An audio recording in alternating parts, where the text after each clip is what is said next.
సినీ goer ప్రేక్షకులకు నమస్కారం. నా పేరు రవికిరణ్.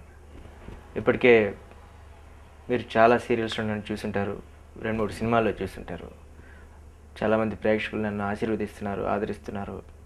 అందరికీ సినీ గోయర్ తరఫున, సినీ గోయర్ ద్వారా నా థ్యాంక్స్, కృతజ్ఞతలు చెప్తున్నాను. యాక్చువల్గా నేను నా స్టడీస్లో నెంబర్ 1గా ఉండేవాడిని. ఆ నెంబర్ 1గా ఉన్నా సరే నా ఫ్రెండ్స్ అండ్ నా చుట్టుపక్కల వాళ్ళు యూ హ్యావ్ సంథింగ్ డిఫరెంట్, కాబట్టి నువ్వు ఎందుకు మోడలింగ్ ట్రై చేయకూడదు అని చెప్పారు. నాకు నా చిన్నప్పుడు ఒక ఎస్సే రైటింగ్ రాసి పంపించాను వార్తా పేపర్కి. దాని ద్వారా అక్కడ నా ఫొటోస్ అవి చూసి నాకు చైల్డ్ ఆర్టిస్ట్గా ఒక ఆఫర్ వచ్చింది. బట్ నేను బేసిక్గా శ్రీకాకుళం నుండి వచ్చాను. శ్రీకాకుళం అంటే అక్కడ మాకు గైడెన్స్ ఏం లేదు, వాట్ ఈస్ ఫిల్మ్ ఇండస్ట్రీ అనేది మాకు తెలియదు. కాబట్టి మా ఇంట్లో వాళ్ళు, చుట్టుపక్కల వాళ్ళు చిన్నవాడివి అక్కడికి తీసుకెళ్ళి ఏం చేస్తారో తెలీదు, అక్కడ ఎలా ఉంటుందో తెలీదు, నీకు ఆఫర్ రావడం ఏంటి అని సంథింగ్ అలా వదిలేశారు. అప్పటికి నేను 7th క్లాస్ అయింది. ఆ తర్వాత నేను 10th స్కూల్ ఫస్ట్ వచ్చాను, ఆల్మోస్ట్ నా డిస్ట్రిక్ట్ ఫస్ట్ వచ్చాను. నేను ఇంకా స్టడీస్లో కంటిన్యూ అవుతున్న టైంలో చాలా అప్లికేషన్స్, దీనివల్ల నాకు కొన్ని జాబ్స్ పోవడం ఇవి జరిగాయి. ఓకే, నా స్టడీస్ నెంబర్ 1గా ఉన్నా సరే మనకు జాబ్స్ రావట్లేదు, గో ఫర్ మోడలింగ్ అని నా ఫ్రెండ్స్ వాళ్ళు చెప్పారు. చిన్నప్పుడు పోయిన ఆఫర్ ఎక్కడో కార్నర్లో ఉండిపోయింది. ఓకే, ట్రై చేద్దాం అని చెప్పి అనుకున్న టైంలో మీడియా వర్క్షాప్ అండ్ యాక్టింగ్ అని ఒక యాడ్ చూశాను నేను, యాక్టింగ్ స్కూల్ గురించి. తెలుగు లలిత కళా తోరణంలో యాక్టింగ్ చెప్తారు, అండ్ అది కూడా ఆంధ్రప్రదేశ్ రాష్ట్ర సాంస్కృతిక శాఖ ఆధ్వర్యంలో జరుగుతుంది అని తెలిసి, ఓకే గవర్నమెంటే కదా అని చెప్పి నేను అప్లై చేశా. అండ్ నాకు అక్కడ ఇంటర్వ్యూ వచ్చింది, ఛాన్స్ వచ్చింది. అక్కడ నేను 2 months క్రాష్ కోర్స్ చేశాను. దాని ద్వారా నేను ఫస్ట్ ఇండస్ట్రీ అనే దానికి ఒక అడుగు వేశాను. అండ్ అది నాకు ఎంతవరకు ఫెచ్ అయింది అనేది పక్కన పెడితే, వాట్ ఈజ్ ఇండస్ట్రీ అనేది 1% తెలిసింది, పూర్తిగా ఏం తెలియలేదు. పూర్తిగా తెలిసింది అంటే ఇప్పటికి కూడా నాకు తెలియదు, ఇంకా నేను లెర్నింగ్ స్టేజ్లోనే ఉన్నానేమో అనుకోవచ్చు. కొత్త ఎక్స్పీరియన్స్ జరుగుతుంటాయి, ఏంటి అనేది తెలియదు. కాబట్టి మీడియా వర్క్షాప్ అండ్ యాక్టింగ్ నేను 2002లో కంప్లీట్ చేశాను. అదే నా first step into the industry, film industry. నేను ఫస్ట్ చేసిన సీరియల్ నిజం అనే సీరియల్. అది 2002. యాక్చువల్గా నేను జాయిన్ అయిన బ్యాచ్లో 60 మెంబర్సే ఉండాలి. బట్ 9th బ్యాచ్, అది last batch of media workshop and acting కాబట్టి అది 3 times పెంచి 183 మెంబర్స్ మా దగ్గర చదివారు యాక్టింగ్ స్కూల్లో. 183 మెంబర్స్లో నేనేంటి ఒక సముద్రంలో నీటి చుక్కలా అనిపించింది నాకు. తర్వాత అప్పుడు వరల్డ్ థియేటర్స్ డే నాడు నంది అవార్డ్ ఫంక్షన్ జరిగింది, సినిమా నంది అవార్డ్. అక్కడ ఫస్ట్ టైం బ్యాలే చేసాం. నేను అల్లూరి సీతారామరాజు గెటప్లో చేశాను. మా media workshop and acting students అందరూ చేసిన దాంట్లో నేను అల్లూరి సీతారామరాజు చేసింది చూసి మా ఇంట్లో వాళ్ళు అన్నారు, నీకు డబ్బులు కట్టింది చాలు, నువ్వు వచ్చే ఇంటికి చాలు అని. లేదు, ఇక్కడ అందరూ ఏదేదో క్యారెక్టర్లు చేశారని చెప్తున్నారు, నేను ఫస్ట్ టైం వచ్చాను కదా, ఒక 6 months ట్రై చేస్తా అన్న. ఓకే, నీ ఇష్టం. మా నాన్నగారు వాళ్ళకి, మా ఇంట్లో వాళ్ళకి ఒక నమ్మకం ఏంటంటే నేను కూలి పనికి వెళ్ళినా పెద్ద కాంట్రాక్టర్ అవుతాను అని నమ్మకం. సో అందుకని నాకు ఆ చాయిస్ ఇచ్చారు. సరే అనుకున్నా. అందరినీ అడిగితే వాళ్ళు చేసిన జూనియర్ ఆర్టిస్ట్ క్యారెక్టర్ అది నాకు ఇప్పుడు తెలుసు, అంతకుముందు తెలియదు. నేను విష్ణుబాబు పక్కన పెట్టి చేశాను, వెంకటేష్ బాబు పక్కన చేశాను, ఇది అది చెప్తుంటే అయితే నాకు కూడా ఈజీగా వస్తుంది అని చెప్పి నేను ట్రై చేశాను. 6 నెలలు అనుకున్నదల్లా 3 నెలలు అనుకున్నా. ఇంకా ఎక్కువ మంది నేను చేశాను చెప్తే ఓహో ఇంత ఈజీ కదా, అయితే 1 monthలో వస్తుంది, లేదంటే ఇంటికి వెళ్ళిపోదాం అనుకున్నా. నేను చాలా పట్టుదలగా ఉంటా. ఆ 1 month కరెక్ట్గా నేను 29th డే అంటే 15 daysలో నాకు స్క్రీన్ టెస్ట్ వచ్చింది, సెలెక్ట్ అయ్యాను. నా 29th డే నైట్ 11:30కి నాకు ఫస్ట్ షాట్ పడింది. అది కూడా ఒక డైలాగ్, ఒక ఫ్రెండ్ క్యారెక్టర్. అది చేశాను కాబట్టి నేను ఇక్కడ ఉండిపోయాను. ఇంక ఏదేమైనా సరే నేను ఖచ్చితంగా పైకి వస్తాననే నమ్మకంతో ఉండిపోయాను. అది ఫస్ట్ సీరియల్ నాకు యాక్చువల్గా నిజం. అది విసా టెలివిజన్లో 1 year తర్వాత టెలికాస్ట్ అయింది. ఆ తర్వాత అపరాధి అని ఇంకో చిన్న సీరియల్ చేశాను, శిశిరవంతం, చిన్న క్యారెక్టర్లు చేశాను. నేను డైరెక్ట్గా పెద్ద హీరో అయిపోలేదు. ఆ తర్వాత ఈటీవీలో అలౌకిక అండ్ నమ్మలేని నిజాలు 2 ఒకేసారి చేశాను. తర్వాత నాకు ఫస్ట్ ఒక ఇంపార్టెంట్ రోల్ వచ్చిందల్లా అన్నపూర్ణ స్టూడియోస్ వాళ్ళ ఫస్ట్ సీరియల్, నాకు ఇంపార్టెన్స్ వచ్చిన ఒక ఫస్ట్ సీరియల్ నువ్వు వస్తావని అనే సీరియల్ నాగార్జున గారు ప్రొడ్యూస్ చేశారు. దాని ద్వారా ఇండస్ట్రీలో ఒక యాక్టర్ ఉన్నాడు రవికిరణ్ అనేవాడు అని చాలామందికి తెలిసింది. అందులో నేను నెగిటివ్ క్యారెక్టర్ చేశాను.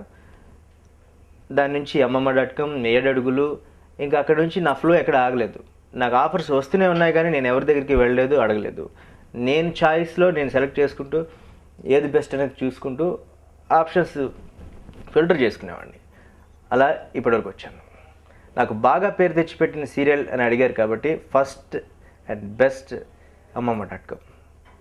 అయితే ఇండస్ట్రీలో పేరు తెచ్చిపెట్టింది నువ్వు వస్తాను. సినిమాలు అది లక్, బ్యాడ్ లక్ అనేది ఉంటుంది. నా బ్యాడ్ లక్ అనుకోవచ్చు. నేను మంచి డైరెక్టర్ల చేతిలో పడలేదేమో అని నా ఒపీనియన్. క్యారెక్టరైజేషన్ని ఎలివేట్ చేసేవాళ్ళు ఉంటే మేబీ నా క్యారెక్టరైజేషన్ కానీ ఏదైనా బాగా ఇంకా హైప్ చేసి ఉంటే నా యాక్టింగ్ ఇంకా బయటికి వచ్చేది అనిపించింది. నేను చేసినంత వరకు బాగుంది అన్నారు. అక్కడ డైరెక్టర్ హ్యాపీ, అందరూ హ్యాపీ. కానీ నేను డామినేట్ చేస్తున్నానని కొందరు, అండ్ నా పర్సనాలిటీ, నా యాక్టింగ్ స్కిల్ నాకు ఎంత ప్లస్ నాకు అంత మైనస్ అయింది సినిమాలో. పర్టికులర్గా సినిమాలో నాకు మైనస్ అయింది. బికాజ్ నాకు బ్యాక్గ్రౌండ్ లేదు, గాడ్ ఫాదర్ లేడు, ఇండస్ట్రీలో ఎవరు తెలీదు, గైడెన్స్ లేదు. బట్ నేను దూసుకు వెళ్తున్న టైంలో సినిమా ఆఫర్స్ కూడా వాటి మట్టుకు అవే వచ్చాయి. నేను 2 సినిమాలు చేశాను, స్నేహితుడా అండ్ కథ అని. రెండిట్లోనూ యాంటీ రోల్ చేశా. స్నేహితుడా చేసాం, బట్ అన్ఫార్చునేట్లీ అది మగధీర అనే ఒక బ్లాక్ బస్టర్ తర్వాత 1 వీక్ తర్వాత రిలీజ్ అయింది. దాన్ని చూసిన వాళ్ళే ఎక్కువ మంది లేరు. సినిమా ఈజ్ వెరీ గుడ్, పాటలు బాగున్నాయి, నా యాక్టింగ్ బాగుంది, ఈ ఒపీనియన్స్ అన్నీ వస్తున్నాయి. ఎప్పుడంటే ఏ జెమినీ టీవీలో టెలికాస్ట్ అయినప్పుడు చూసి చెప్తున్నారు. అప్పుడు మాత్రం చూడలేదు, ఎందుకంటే మగధీర అనేది టోటల్ ఓవర్కమ్ చేసింది. అండ్ నెక్స్ట్ కథలో 2-3 సీన్లు నేను చేసి డెలీట్ అయిపోయాయి. మేబీ అది ఉంటే నాకు ఇంకా ఫెచ్ చేయండి. ఇంకా టైం రాలేదేమో, వస్తుందని వెయిట్ చేస్తున్నాను. ఎన్ని అవకాశాలు వచ్చినా సద్వినియోగం చేసుకోవడానికి ట్రై చేయడమే నా పని. అవకాశాలు వస్తాయని ఎదురు చూడను, అవకాశాల కోసం వెంపర్లాడను. సీరియల్, సినిమా, నాటకం, రేడియో ఏదైనా సరే, అంటే నేను యాక్టింగ్ స్కూల్లో నేను నేర్చుకునేది ఏంటంటే ఏదైనా యాక్టింగ్ ఒకటే, దాన్ని స్క్రీన్ ప్రెజెన్స్ కావాలి. అంటే సీరియల్కి ఒక స్క్రీన్ ప్రెజెన్స్ కావాలి, సినిమాకి ఒక రకమైన స్క్రీన్ ప్రెజెన్స్ కావాలి. బేసిక్గా నా ఉద్దేశం ప్రకారం థియేటర్ అనేది మోస్ట్ ఆఫ్ ది ఆర్టిస్ట్ చేయాల్సిన పని, అండ్ సినిమా అనేది మోస్ట్ ఆఫ్ ది టెక్నీషియన్ చేయాల్సిన పని. అంటే టెక్నీషియన్ ఎక్కువ హైప్ చేయగలిగితేనే ఆర్టిస్ట్ కనిపిస్తాడు. ఎడిటింగ్లో ఎంత లేపేస్తే అంత యాక్టింగ్ అవుతుంది. ఇక్కడ థియేటర్ అంటే మనం ఆన్ స్పాట్ ఆడియన్స్కి మన యాక్టింగ్ అంటే చూపిస్తున్నాం. సీరియల్ కానీ సినిమా కానీ మీడియా అంటే త్రూ కెమెరా, ఒక టెక్నీషియన్, ఒక డైరెక్టర్, అందరు ఎడిటర్, ఇంతమంది ఉంటారు. అందులో మనం చేసిన యాక్టింగ్ ఎంతైనా కట్ అయిపోవచ్చు, అండ్ దానికి ఎంతైనా హైప్ యాడ్ అవ్వచ్చు. కాబట్టి నా ఒక్కడి మీద ఆధారపడి ఉండదు ప్లస్ ఆర్ మైనస్ అనేది.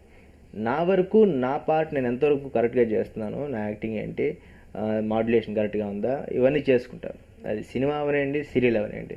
ప్రస్తుతం సీరియల్ అవకాశాలు అవే వస్తున్నాయి. నేను వాటిలో ముందుకు వెళ్తున్నాను. చాలా సక్సెస్లు వస్తున్నాయి.